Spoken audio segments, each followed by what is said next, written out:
Assalamualaikum everyone and welcome back to another video of the series we have started recently, and in these videos we are dealing with the points and the important sections of applied linguistics. Okay, so in today's video we would be dealing with the acquisition barriers. Previous lecture में हमने पढ़ा कि acquisition means to acquire, like to acquire L2 यानी कि second language. तो अब हम ये डिस्कस करेंगे कि वो एक्विजिशन बैरियर्स क्या हैं। First of all acquisition barriers होते क्या हैं, और दूसरी चीज़ वो कौन से एलिमेंट्स हैं जो हमारे स्टडिंग में एक्विजिशन बैरियर्स के तौर पे एक्ट करते हैं। ठीक है, अब हम उन चीज़ों से डील करेंगे। ओके, एक्विजिशन, अब मैंने पहले ये चीज़ कही थी कि हमारे पास ये टर्म्स कंफ्यूजिंगली यूज़ होंगी, इंटरचेंजेबली यूज़ होंगी। अब हमारे पास सेकेंड लैंग्वेज एक्वायर करना यानी कि L2 को एक्वायर करना डिफरेंट है from the acquisition of L1। ठीक है, यानी कि मदर टंग। अब मदर टंग से डिफरेंट है हमारे पास L2 यानी कि सेकेंड लैंग्वेज को एक्वायर करना। वाई? बिकॉज L2 जो है वो हमारे पास हम एक ऐसी स्टेज पे लर्न करते हैं जहाँ पे हम L1 से कम्प्लीटली अवेयर होते हैं। ओके, सपोज हम पंजाबी स्पीकिंग लोग एट द एज ऑफ 10, ठीक है, हम जो हैं वो L1 हमारी जो है पंजाबी यानी कि उससे हम कंप्लीटली अवेयर हैं। ठीक है, हम उसको पूरी तरह से समझते हैं। अब उसके बाद एज 10 पे हमने जो है वो English as a second language सीखना स्टार्ट की। यानी कि सेकेंड लैंग्वेज का मतलब क्या था कि एक ऐसी लैंग्वेज जो हमारी कम्युनिकेशन में यूज़ होगी उसको हम सेकेंड लैंग्वेज कहेंगे। ओके, तो हमने इंग्लिश को as a second language at the age of 10 सीखना स्टार्ट किया। अब जो चीज़ हमने फर्स्ट लैंग्वेज में की वो तो हमने एक्वायर किया। ठीक है, वो तो हमने सराउंडिंग्स में कम्युनिकेशन करके एक्सपर्ट्स के साथ बात करके वो तो एक्वायर किया। But what about the second language? अब सेकेंड लैंग्वेज जो है वो हमारे पास इंग्लिश जो है वो कुछ लोगों के लिए लर्न करना बहुत डिफ़िकल्ट होगा, कुछ के लिए बहुत आसान होगा। बट बेसिकली L1 लर्न करने के एक्सपीरियंस से टोटली डिफरेंट एक्सपीरियंस होगा the learning of L2। How? अब हमारे पास इसमें डिफरेंट फैक्टर्स हैं, लेकिन उनकी तरफ जाने से पहले हम एक डिटेल्ड ओवरव्यू लेंगे कि एक्विजिशन बैरियर्स होते क्या हैं। हमने अभी कहा कि L2 is learned at the age of teenage या फिर अडल्टहुड। अब टीनेज या अडल्टहुड में हम L2 लर्न करते हैं, जहाँ पे हम L2 को अब ऐसा भी नहीं है कि हम पूरा पूरा दिन उसके पीछे पड़े रहते हैं। हम उसको इनकाउंटर करते हैं सिर्फ 3 से 4 घंटे जो हम कॉलेज में होते हैं या स्कूल में होते हैं। अब आपकी जो फ्रेंच लैंग्वेज की क्लास है, ठीक है, आप उस फ्रेंच लैंग्वेज को सिर्फ क्लास की हद तक ही कंसीडर करेंगे, या मैक्सिमम आप उसको घर जाके 2 आवर्स दे देंगे। ठीक है, 1 घंटे की सपोज आपकी क्लास है, ठीक है, और 2 घंटे आपने खुद दे दिए, टोटल कितने हुए? 3 घंटे। अब वो 3 घंटे में आपने जो सीखा, क्या वो उस पंजाबी के बराबर हो सकता है जो आपने 24 आवर्स अ डे सीखी? जो आप, चलो 24 नहीं, आपने 20 आवर्स अ डे सीखा। अब ये 4 आवर्स वो 20 आवर्स के बराबर कैसे हो सकते हैं? सो द पॉइंट इज कि हमारे पास जो L1 है वो इजीली लर्न हो जाती है इनिशियल स्टेज ऑफ लाइफ पे, लेकिन L2 जो है वो हम या तो अडल्टहुड पे लर्न करते हैं या फिर टीनेज पे लर्न करते हैं।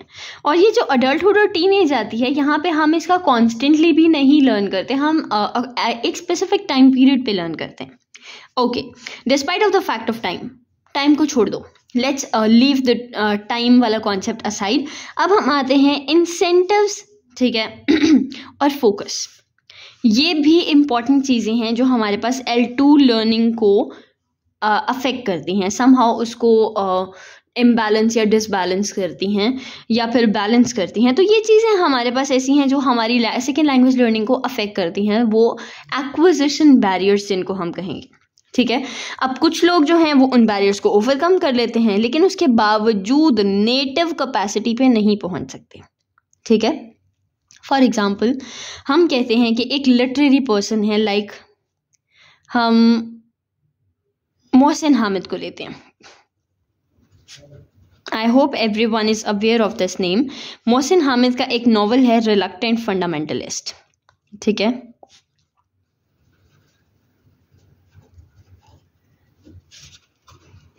अब मोहसिन हामिद जो हैं वो एक पाकिस्तानी ब्रिटिश ऑथर हैं, ठीक है, Pakistani British. Okay, I am not totally aware of this thing कि ये कितनी जो है वो है, लेकिन उन्होंने कुछ लाइफ अपनी अमेरिका में गुजारी, ठीक है, और बाकी वो बेसिकली पाकिस्तान लाहौर से हैं। अब उन्होंने इंग्लिश में राइटिंग में तो प्रोफिशिएंसी हासिल कर ली, ठीक है, इंग्लिश राइटिंग तो प्रोफिशिएंट हो गई उनकी, लेकिन जब बारी इंग्लिश स्पीकिंग की आई ना, तो हमने ये देखा कि उनकी इंग्लिश स्पीकिंग पे उनकी जो L1 है, यानी कि उनकी जो मदर टंग है, उसका जो है वो एक्सेंट वो बहुत ज़्यादा डोमिनेंट था। अब okay, suppose I am talking to a person in English and I am just talking the way I am talking to you people now. Now you can easily observe the influence of my mother tongue, that is Punjabi, or you can say the mother tongue we commonly use, the language we commonly use, that is Urdu. You can easily observe the effect of that Urdu or the Punjabi accent on my English. So that is the thing. हमारे पास एक language में L1 का जो affect है वो हमारी L2 के ऊपर भी होता है. हम अगर इंग्लिश लैंग्वेज बोल रहे हैं तो हम उसको जो है वो उसमें एक्सेंट हम कहीं ना कहीं उर्दू का या पंजाबी का ही यूज़ करेंगे. तो same is the case with the person Joseph Conrad, जिन्होंने इंग्लिश के आर्ट में लिखने में तो बहुत प्रोफिशिएंसी हासिल कर ली, लेकिन जब उनकी स्पीकिंग की बारी आई तो that was the same issue with that person कि उनके जो L1 है उसका बहुत ज़्यादा इन्फ्लुएंस था. नाउ मूविंग फॉरवर्ड, अब हम आ रहे हैं उन फैक्टर्स की तरफ जो बेसिकली रोल प्ले करते हैं in the acquisition of a language. Age factor, the most important factor is the age factor. अब एज फैक्टर इंपॉर्टेंट कैसे है? आप एक 5 या 6 साल के बच्चे को फ्रेंच सिखाएं, ठीक है, उसके बजाय आप एक 12 या 13 ईयर्स के बच्चे को फ्रेंच सिखाएं, ठीक है. कौन सा बच्चा प्रोफिशिएंटली समझेगा? इट्स वेरी ऑब्वियस कि 12 to 13 ईयर्स की एज वाला बच्चा प्रोफिशिएंटली करेगा काम को, ठीक है. तो वो जो प्रोफिशिएंसी उसके काम में आई वो क्यों आई? और ये 5 से 6 साल की उम्र का बच्चा वो जो है वो लेस एफिशिएंटली उस काम को करेगा. अब ये एफिशिएंसी का लेवल एज से किस तरह से कनेक्टेड है? तो जब हम एफिशिएंसी के लेवल को एज से कनेक्ट कर रहे हैं, ओके, अब हम ये कहते हैं कि ये 5 से 6 साल का बच्चा जो सही से एक्वायर नहीं कर पाया, इसकी रीज़न भी इसकी एज थी, ठीक है, कि एज बहुत ज़्यादा कम थी. और ये जो 12 से 13 साल का बच्चा सही से एक्वायर कर पाया, इसकी रीज़न भी इसकी एज थी जो कि अप्रोप्रिएट थी. किस चीज़ के लिए? L2 के लिए, सेकेंड लैंग्वेज लर्निंग के लिए. अब हम इस सारी डिस्कशन का मकसद ये है कि एक पर्सन ना तो लैंग्वेज ज़्यादा अर्ली उसको लर्न कर सकता है, ठीक है, ना ही ज़्यादा लेट उसको लर्न कर सकता है. तो जो अप्रोप्रिएट टाइम है लैंग्वेज लर्निंग का, दैट इज़ अबाउट प्यूबर्टी, ठीक है. यानी कि प्यूबर्टी तक के टाइम पीरियड में, around puberty we can say, कि प्यूबर्टी के आसपास, नॉट स्पेसिफिकली प्यूबर्टी, लेकिन उसके आसपास का time period is the standard time period for learning something. क्यों? एक बच्चे के अंदर सेकेंड लैंग्वेज को लर्न करने की कैपेसिटी तो हो, उसके रूल्स को, उसके ग्रामर को एब्जॉर्ब करने की कैपेसिटी होगी तो वो बच्चा लर्न कर सकेगा ना. अब आप एक बच्चे को, 2 साल के बच्चे को पकड़ के बोल रहे हैं कि जी आपको इंग्लिश बोलनी है, बोलो verb is the work and noun is the name and adjective is the quality. Obviously that kid is not going to do that. Why? Because उसके माइंड में इतनी कैपेसिटी नहीं है कि वो उन रूल्स को एब्जॉर्ब कर सके.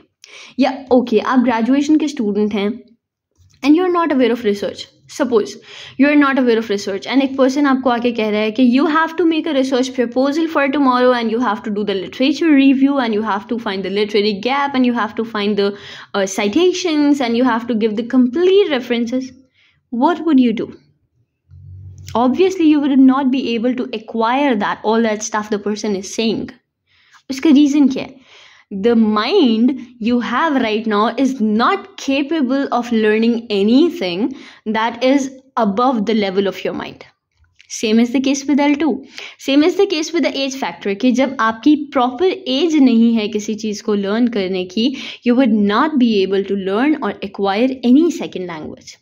अब ज़्यादा छोटा बच्चा भी एक्वायर नहीं कर सकेगा जस्ट बिकॉज उसकी एज, उसका माइंड इतना मेच्योर नहीं है कि वो रूल्स को एब्जॉर्ब कर सके. ओके, अब अगर हम यही फ्रेंच लैंग्वेज जो है वो 25 से 30 साल के लोगों को सिखाएं, ठीक है, वो भी इसको एफिशिएंटली लर्न नहीं कर पाएंगे. Now what is the reason behind this? यहाँ तो हमने कहा कि उनका माइंड इतना वो नहीं है कि उसके अंदर इतनी कैपेसिटी नहीं है कि वो एब्जॉर्ब कर सके रूल्स को. What is the reason with this case कि यहाँ पे क्यों नहीं लर्न कर सके? जस्ट बिकॉज इस एज पे उनकी जो फ्लेक्सिबिलिटी थी